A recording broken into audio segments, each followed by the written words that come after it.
O nosso próximo palestrante vai nos mostrar um apanhado sobre a situação do 5G. Eu queria convidar aqui o José Edio, nosso vice-presidente, e também diretor da EAF. Gerente. Não tira não, senão complica com o meu chefe. Mauro, a questão não é nem se vai ter espaço para o FSS, eu queria saber como é que a gente vai conseguir lançar com tanto satélite lá, né? O foguete vai ter que sair driblando os... então tá bom, a Érica vai responder. Bom, gente, muito obrigado por ter vindo, falando como SSPI, falando como EAF. Eu queria dizer que agora, no início de maio, eu completei 2 anos de trabalho lá na EAF, né? E então vou trazer um update aqui do que a gente tem feito. Deixa eu ver aqui como é que faz. Isso vai para frente. Bom, primeiro, quem é a EAF? O que é essa entidade, não é? Que não é uma pombagira? Ela é a entidade administradora da faixa de 3,5 GHz. Ela foi criada como uma associação não governamental. Ela, na verdade, ela é uma associação, realmente. Ela não tem fins lucrativos, a gente não vende nada, a gente não pode nem emitir nota fiscal. Tá? E ela é composta pelos vencedores do leilão do 5G, os vencedores dos lotes nacionais. Foi a Claro, a TIM e a Vivo, né? São as 3 maiores operadoras móveis. E ela foi criada por determinação da Anatel para fazer as políticas públicas definidas no edital. Tá? E por que a gente tem que fazer? Né? Antes de por quê, vamos ver o que a gente tem que fazer. As nossas obrigações são essas aí. Tá? Da parte de satélite são as 2 primeiras, que é a desocupação e mitigação das estações satelitais profissionais, e a instalação de cerca de, isso aqui é sempre cerca de, né? A gente nunca sabe o número exato, cerca de 5,5 milhões de kits com a nova parabólica digital. Essas instalações são feitas apenas para beneficiários de programas sociais do governo federal. Tá? A pessoa tem que estar inscrita no famoso cadastro único. Tá? E aí, uma vez criada a empresa, pediu-se para fazer mais 2 outros projetos. Aqui tem pointer? Tem. Que é a rede privativa do governo. Tá? Então, vai ter uma rede móvel lá em Brasília. Aí o pessoal aqui do governo federal não vai ter mais um celular da Claro, nem da TIM, nem da Vivo. Vai ser um celular gov.br. Tá? Vai ter uma operadora operando essa rede privativa do governo. E nas capitais é uma rede fixa, né? Vai ter fibra de Brasília para todas as capitais. E a implantação de 6 infovias com cerca de 10 mil quilômetros de fibra ótica na região amazônica. São cabos de fibra ótica subfluviais. Tá? A gente vai ver rapidamente aí. Okay? Para isso, as empresas, aquelas 3 empresas que a gente viu, tiveram que aportar 6,3 bilhões de reais. Tá? Para vocês terem uma ideia do quanto isso é de dinheiro, imagina você comprando isso tudo de bala juquinha. Tá? Dava para encher essa sala. Então, é uma boa grana, porém, existe um estudo lá do governo dizendo que esses 6,3 bilhões vão causar um impacto na economia brasileira até 2035 de 250 bilhões de reais. Então, é um investimento. Né? Agora sim, a gente vai ver por que teve que criar a EAF para fazer essa limpeza do espectro. Tá? Antes do leilão do 5G, nós tínhamos esse cenário aqui na questão das frequências na banda C. Tá? De 3.300 a 3.600 já estava identificado para serviços móveis. Okay? De 3.600 a 3.625, você tinha a banda C estendida. E de 3.700 a 4.200 MHz, você tinha a banda C padrão. Okay? E aí o governo decidiu que era melhor você ter 400 MHz para o 5G. Ou seja, aí de 3.300 até 3.700, deixando de 3.700 a 4.200 para serviços de satélite na banda C. Okay? E por que foi isso? Isso daí foi por uma razão bem clara. As operadoras queriam 100 MHz, porque elas achavam que precisavam de 100 MHz. Então, 3 operadoras nacionais já comeriam esses 300 MHz, e a Anatel queria dar oportunidade para operadoras regionais. Então, ela botou mais 80 MHz de 3.600 a 3.680 vão ser as operadoras regionais. Tá? Aí algumas talvez você já tenha ouvido falar, Brisanet, Unifique, enfim. Tá? Elas vão ocupar essa faixa de 3.600 a 3.680. Aí o que acontece? Vamos deixar nesse slide para poder explicar. Eu gosto muito de usar uma historinha que eu ouvi, inclusive, numa reunião da Anatel. Foi um cara da Anatel, que agora eu não me recordo o nome, e ele falou, o que acontece? Quando você tem serviços móveis, tá, numa faixa adjacente a um serviço de satélite, você tem uma diferença muito grande de potência. Está aqui. Tá? Você tem uma diferença de cerca de 120 dBm. Tá? Para quem não é muito familiarizado com dB, dBm, dBW, depois eu dou uma aulinha, depois faz o Pix, R$100, eu faço uma aulinha para vocês. Mas não, brincadeira. 3 dB você dobra a potência, imagina 120 dB. Tá? Então a diferença é muito grande. E o que essa historinha que eu falei que eu ouvi numa reunião da Anatel é o seguinte, imagina num quarto você ter um grupo de monges querendo fazer uma meditação. E no quarto ao lado você bota uma banda tocando rock. Lá o pessoal do Reinaldo, lembra? Gosta de rock. Enfim, isso é uma piada interna aqui com os amigos. Mas, enfim, uma banda de rock tocando não vai deixar os monges meditarem, cara. Eles não vão conseguir. E é exatamente isso que acontece. Então, quando você tem o serviço de serviços móveis, que tem uma Herb, e eu botei ali 20 watts, né?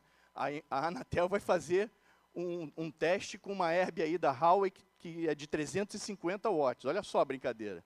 Entendeu? Então, isso vai ser, enfim, complicado. Mas, enfim, com essa diferença de potência, é isso que ocorre. Tá? E aí a gente tem que arrumar uma solução. Tá? Se você tem muito dinheiro, se você tem como gastar dinheiro, o que você faz? Você bota um isolamento acústico pesado, que é caro, não é? E você consegue manter a banda de rock ali do lado dos monges, porque aí o som não passa. Essa é a solução que a gente adotou para as estações profissionais. A gente colocou filtros que impedem a passagem da frequência do 5G na frequência de satélite, que é de 3.700 a 4.200. E se você não tem muito dinheiro, o que você faz?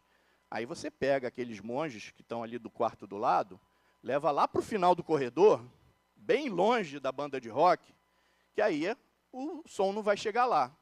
Essa foi a solução que a gente adotou para as parabólicas domésticas, em que instalar um filtro não era a solução mais eficiente, economicamente falando. Tá? Então, foi daí que surgiu a necessidade de criação da EAF. E uma vez criada a EAF, resolveram colocar mais 2 projetos para a EAF fazer. Um desses que a gente falou das fibra óticas na Amazônia. Tá? É o PAIS. Tá? Tem umas siglas aqui que depois, no sorteio, quem acertar vai ter 2 nomes no sorteio. Entendeu? PAIS, por exemplo, é Programa Amazônia Integrada e Sustentável. Esse é fácil, tá? Esse é fácil. Então, como eu falei, são cerca de 10 mil quilômetros de fibra ótica subfluvial. Elas vão ficar no leito dos rios lá da Amazônia. Tá? E a gente já concluiu essa daqui, que é a Macapá-Belém. A gente concluiu recentemente. Tem até uma matéria aqui, eu não sei se vocês conhecem esse site de notícias, Teletime. Né? Está falando aqui, a gente concluiu a implementação da Infovia 3 entre Belém e Macapá. Tá? Foi concluída agora, no dia 8 de maio de 2024.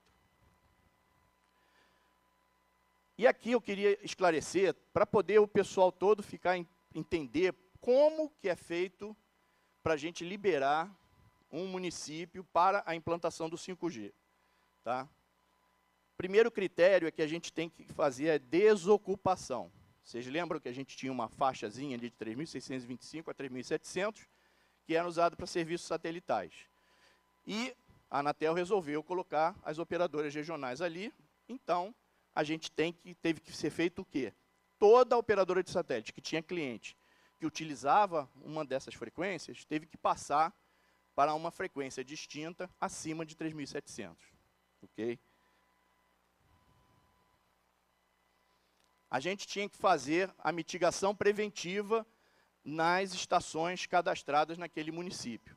A mitigação preventiva é a instalação de filtros e LNBs para que a estação não sofra com a ativação do 5G naquele município. Mas, além disso, né, Bertrand, a gente teve que fazer a mitigação preventiva em todas as estações profissionais cadastradas num raio de 20 quilômetros a partir da borda daquele município. Tá? Isso a gente chamava de franja. O PhD em franja está sentado ali da minha equipe, é o André Araújo. Tá? Ele é o PhD em franja.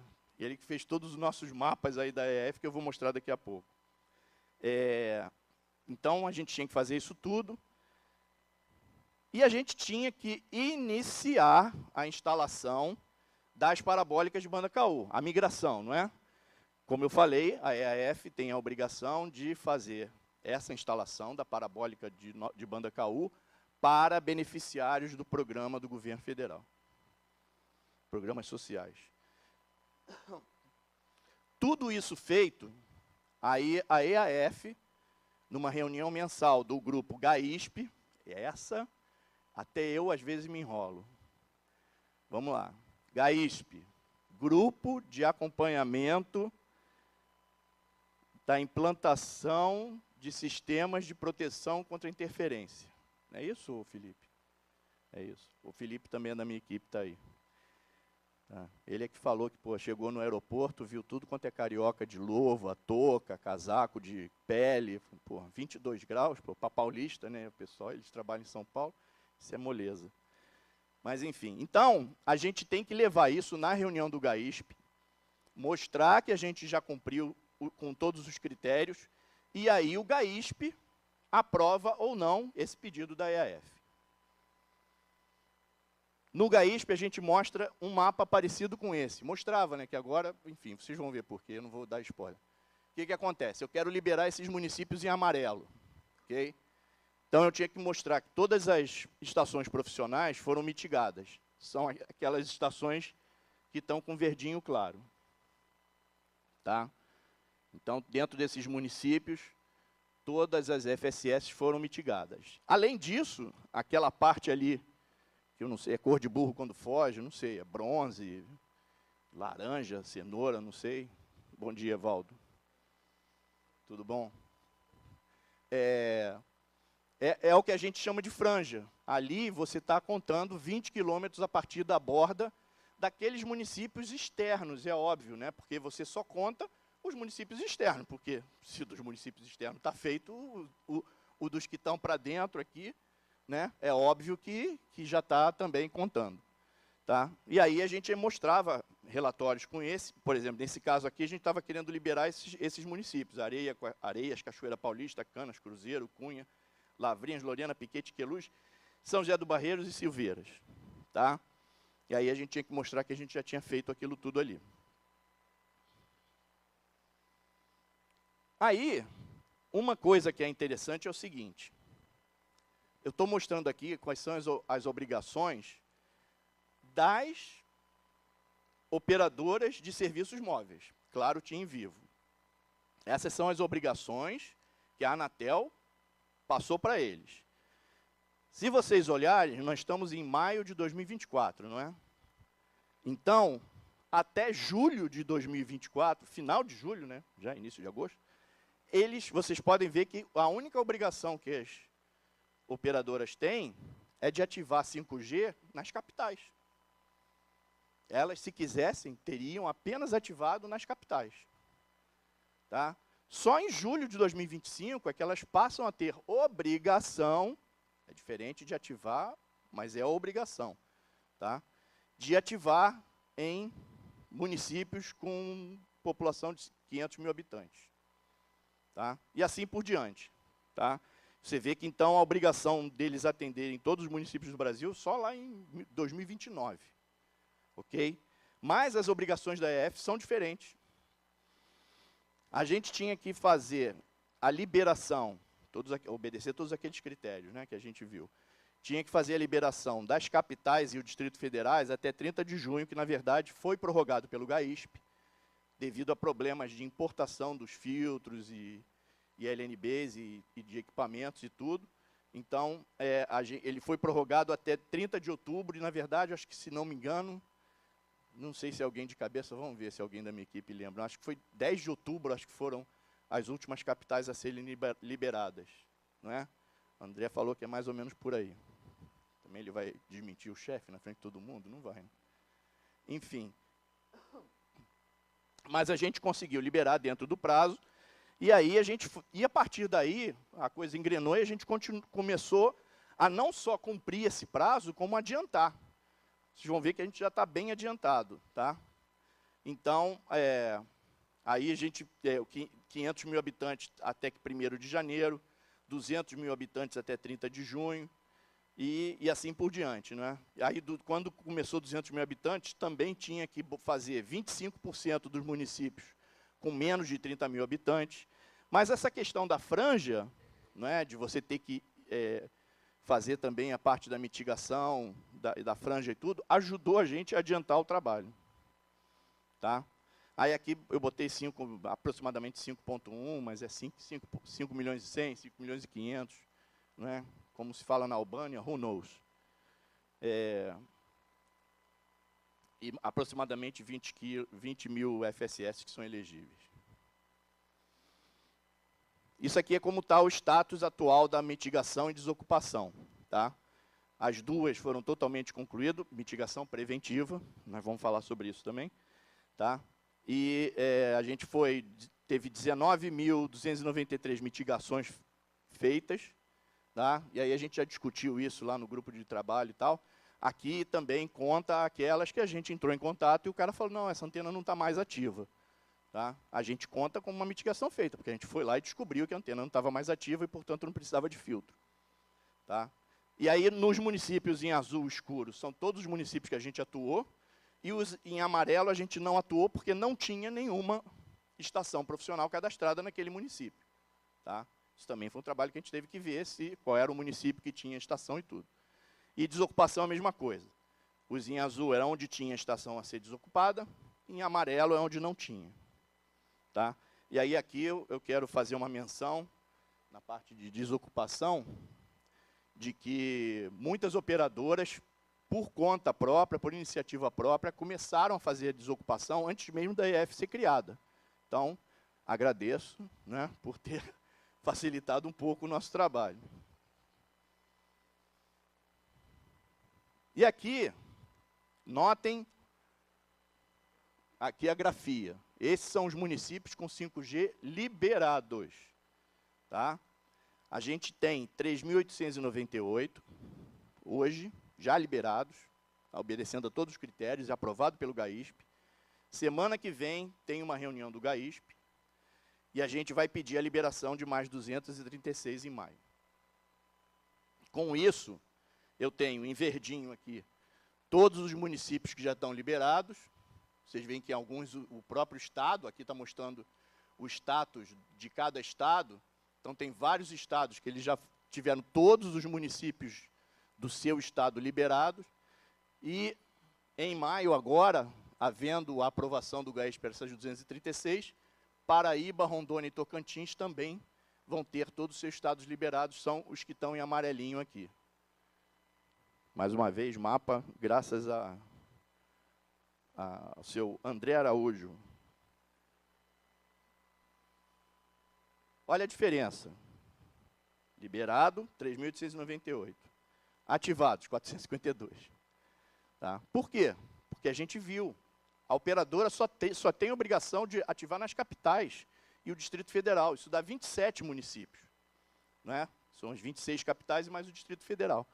Obviamente que se o município está liberado, aí a operadora ela já pode ativar, tá? Mas ela não tem a obrigação. Então, por isso que a gente tem essa diferença grande entre o número de municípios liberados e o número de municípios com 5G realmente ativados. Isso aqui é um site da Anatel, né? É um painel público, você pode entrar nesse link.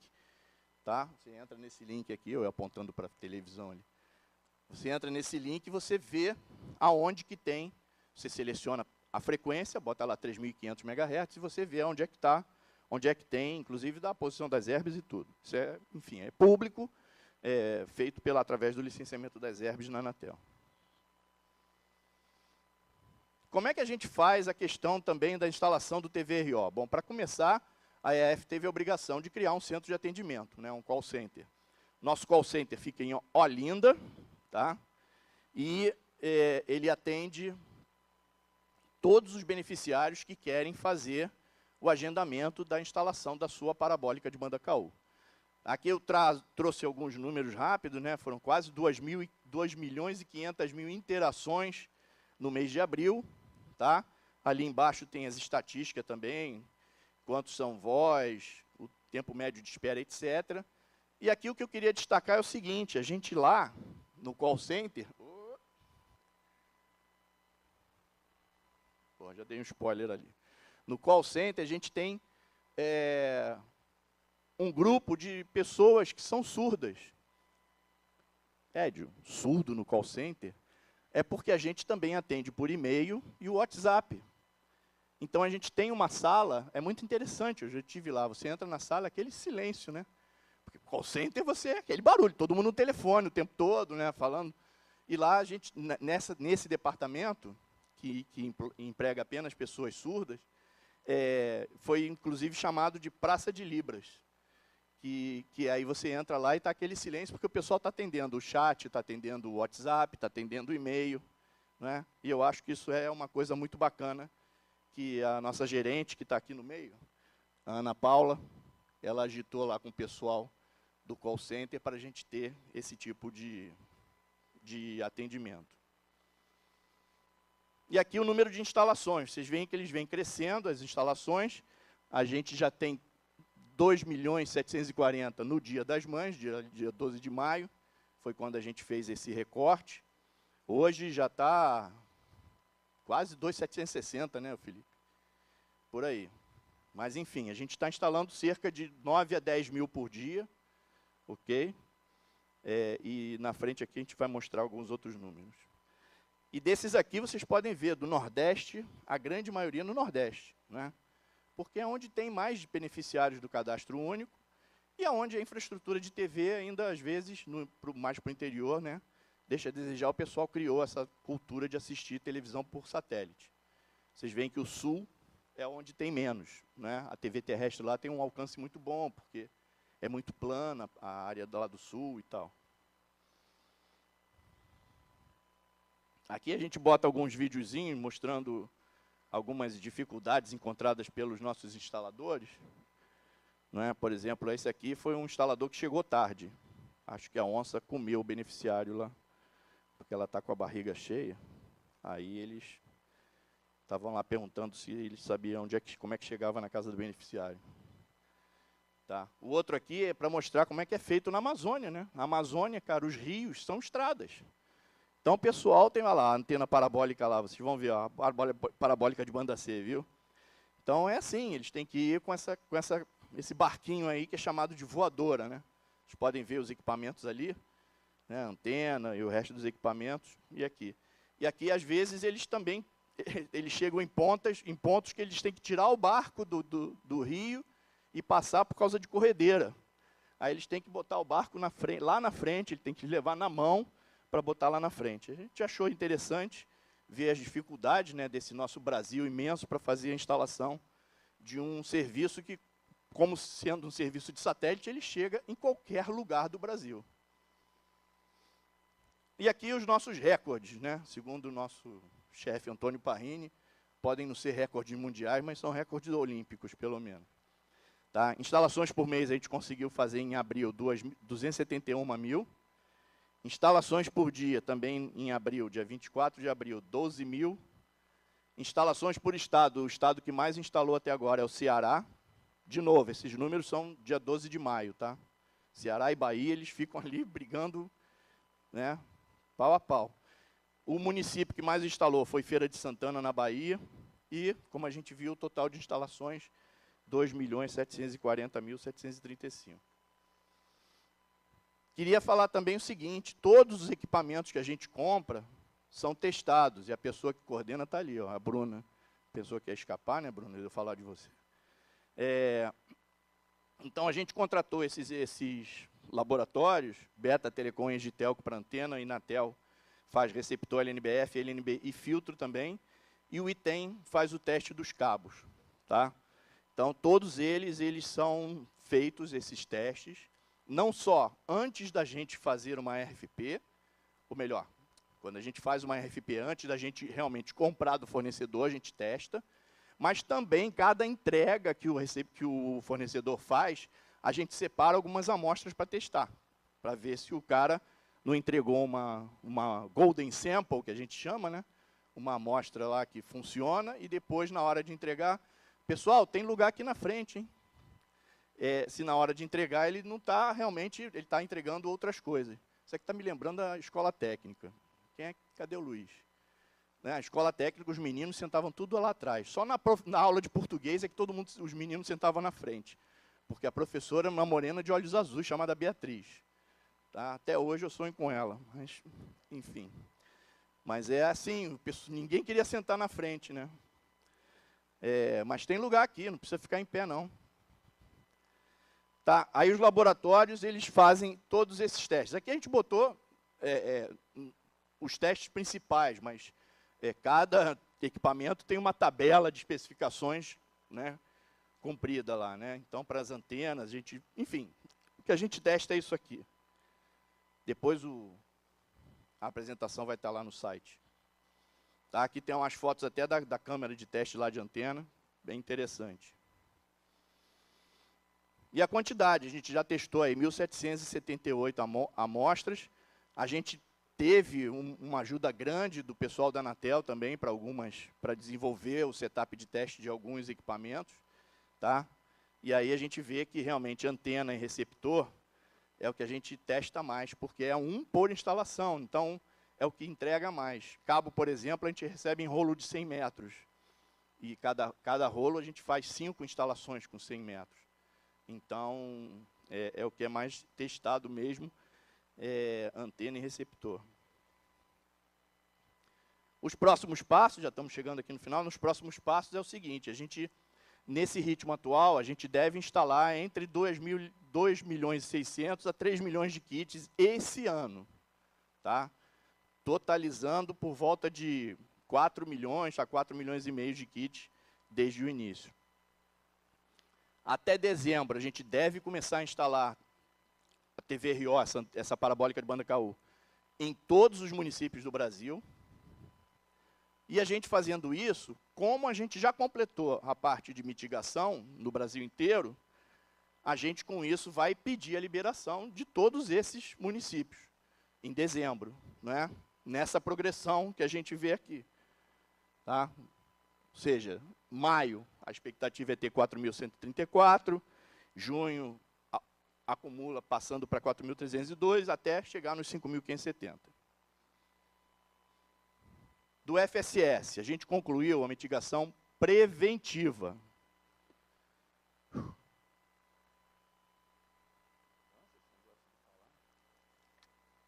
Só um momentinho, rapidinho. Eu vou dar um tempinho para o pessoal sentar aqui, não?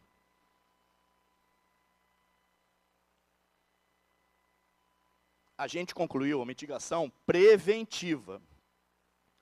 Agora a gente inicia a fase da mitigação reativa. O que é a mitigação reativa? Primeiro, ela vai até 31 de dezembro de 2026. Graças a Deus. Tenho um emprego até lá.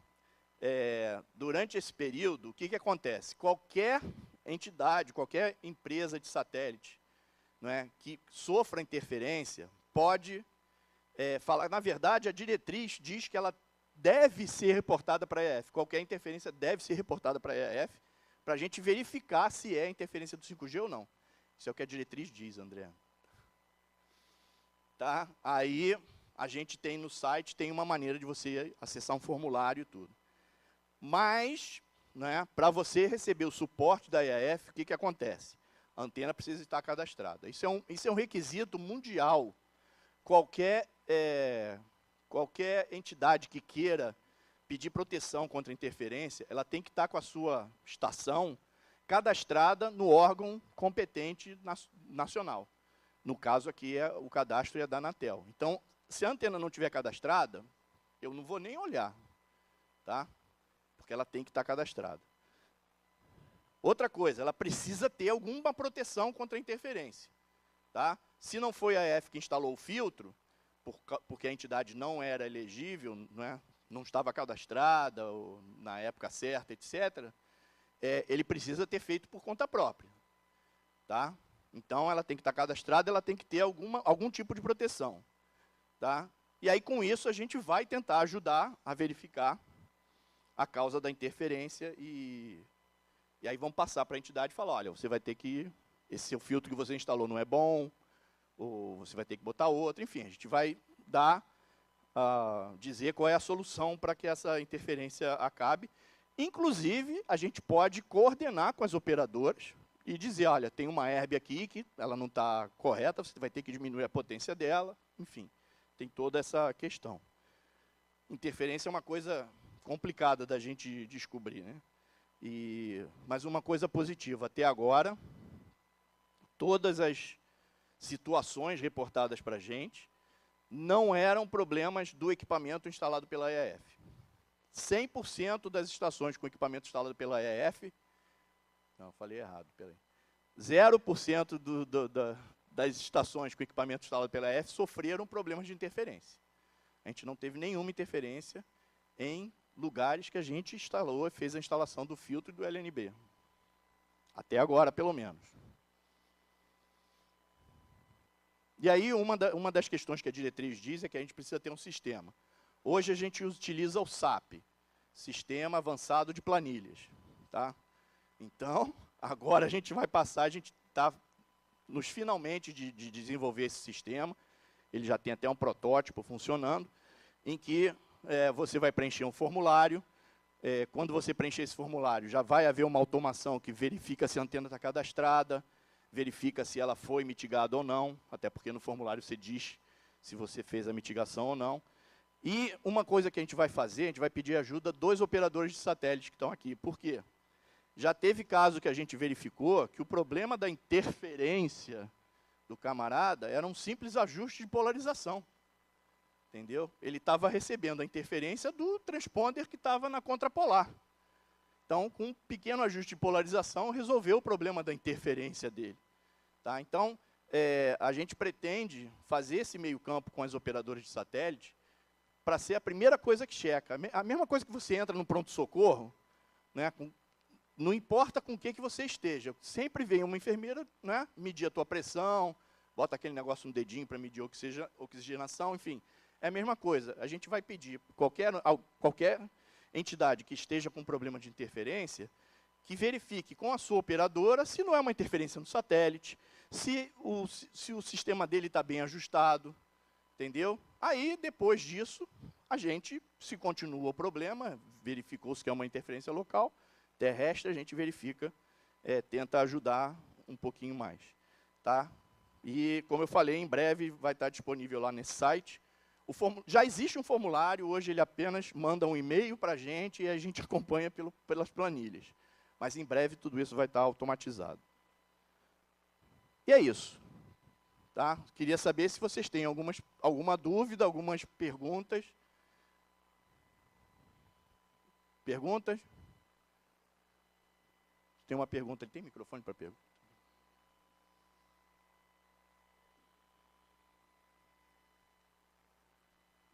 Enquanto leva devagar que eu bebo água aqui.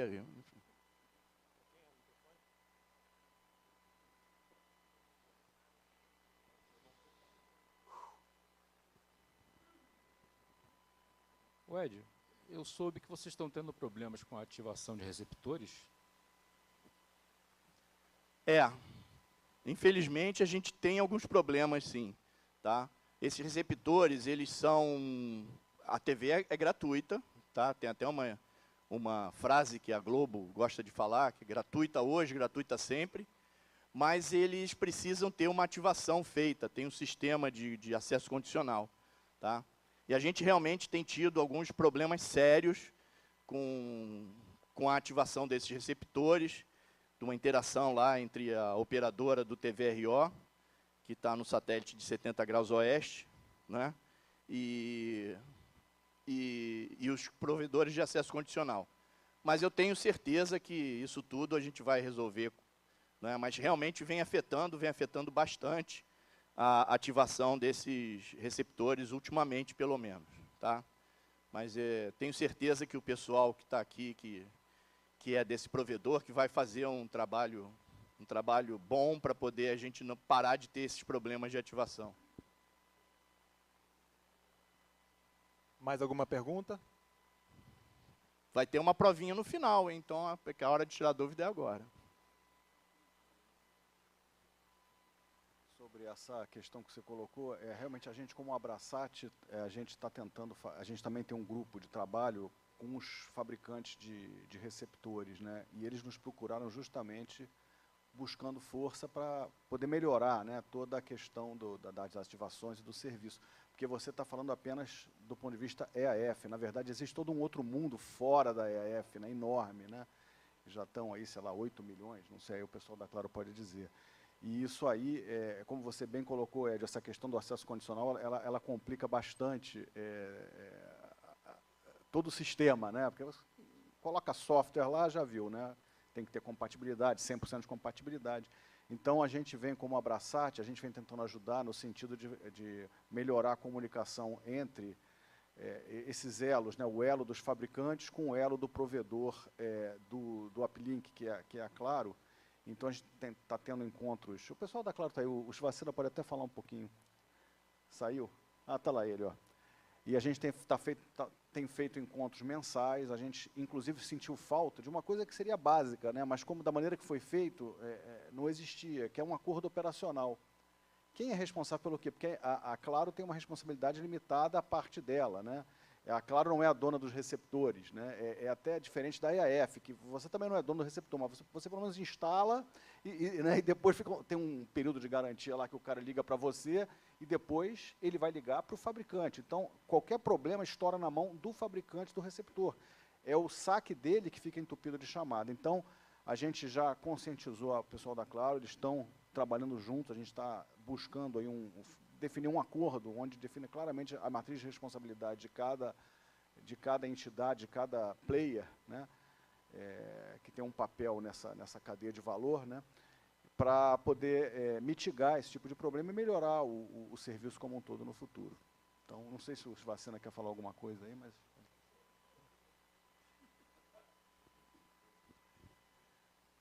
Obrigado. Tem mais uma pergunta aqui, mano. Obrigado, Mauro. É interessante, realmente eu tinha até esquecido de comentar isso. Não é? A EAF, de novo, instala apenas para os beneficiários do governo federal. Mas o varejo, qualquer um hoje, se quiser, pode comprar uma antena parabólica de banda KU e assistir a TV gratuita. Não é? Inclusive, assim, em determinados lugares, você só consegue pegar 3, 4 canais da TV terrestre. Se você botar uma parabólica dessa, você pega 80. Particularmente, fiquei surpreso com uma informação que eu não sabia, eu soube há pouco tempo, não sei se vocês têm esse conhecimento, a questão da TV, da migração da TV digital terrestre, existem determinadas localidades que ficaram sem TV digital terrestre. Eu fiquei surpreso com essa informação, eu não sabia.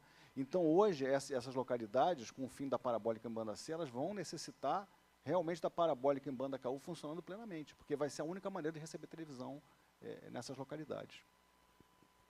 Mais uma boa lembrança tua, Mauro.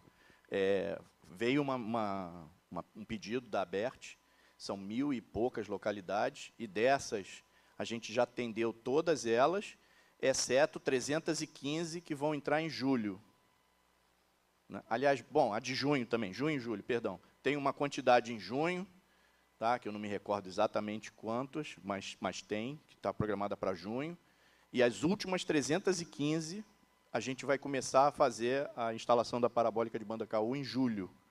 Não é? E, de novo, para os beneficiários do governo federal. Se o cara mora nesse município, ele perdeu a TV terrestre, e ele quer botar, se ele não é beneficiário, ele já pode tranquilamente botar. A Abrasat passou a informação da lista de localidades para os fabricantes, para eles prepararem os estoques e atenderem os que não são beneficiários do cadastro único dessas localidades.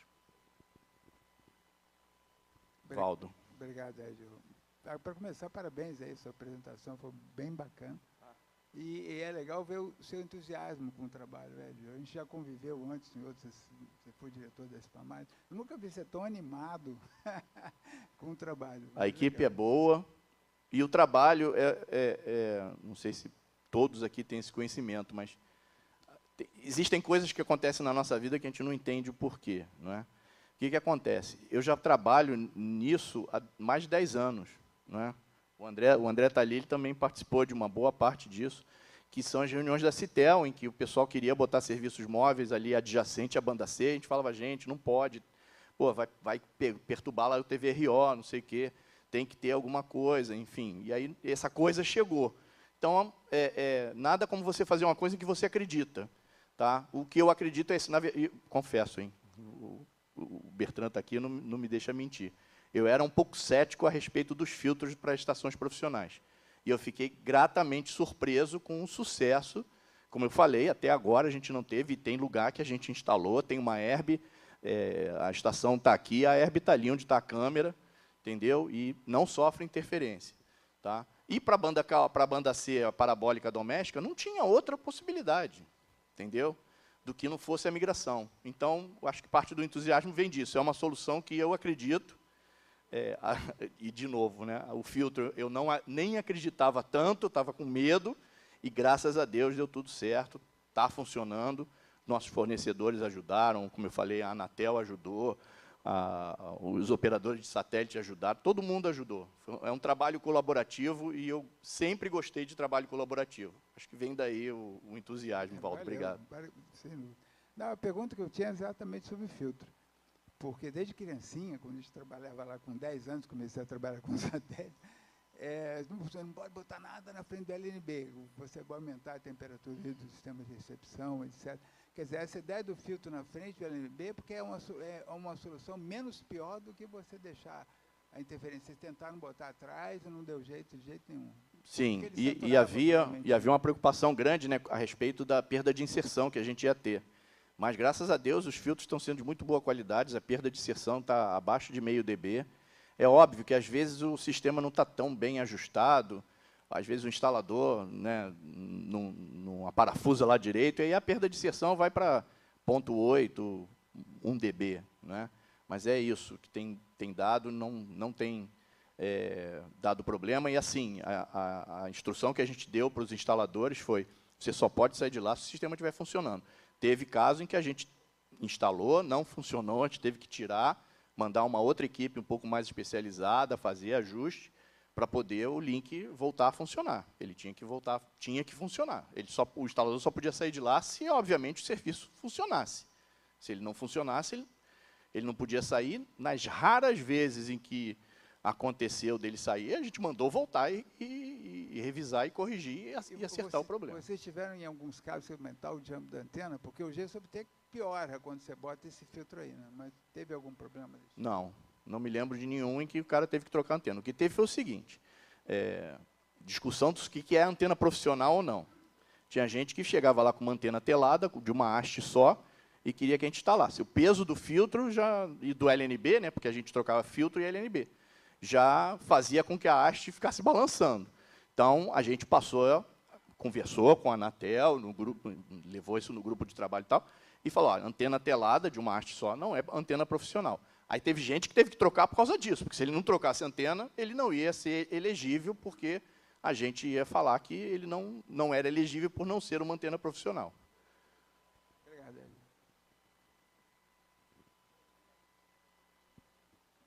Mais alguma pergunta?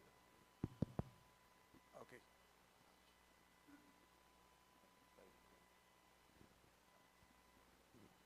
Edio, Oi.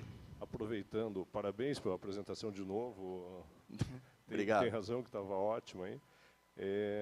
Só aproveitando esse teu entusiasmo aí, a gente sabe que tem muita gente realmente que ainda está sem televisão terrestre em função de uma série de problemas.